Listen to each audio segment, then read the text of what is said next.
Now to the latest in the war with Iran. President Trump insisting Operation Epic Fury is ahead of schedule tonight as the U.S. and Israeli military campaign enters its second week. The president holding his first solo news conference since this war began, threatening to hit Iran even harder if they make an attempt to stop the world's oil supply. The city of Tehran was hit with 20 explosions today, marking the heaviest air raid since the beginning of the conflict. The president suggesting the war could be nearing an end, calling the conflict a, quote, little excursion. We're achieving major strides toward completing our military objective. And some people could say they're pretty well complete. We've wiped every single force in Iran out. Their missile capability is down to about 10%, maybe less. We've struck over 5,000 targets to date, some of them very major targets. And we've left some of the most important targets for later in case we need to do it.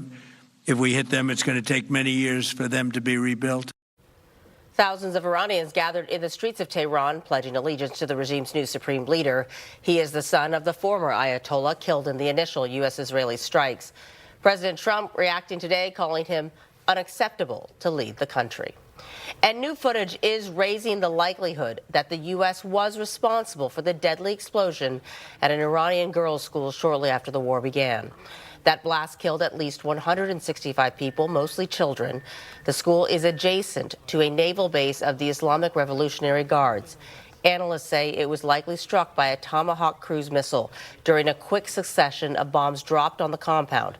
President Trump said the strike could have been carried out by Iran, claiming without evidence that Iran has access to Tomahawk missiles. The 7th U.S. service member who died in the war with Iran is now back on U.S. soil. The Pentagon has identified him as 26-year-old Sergeant Benjamin Pennington of Kentucky, saying he died yesterday, 1 week after he was injured in an attack on an air base in Saudi Arabia.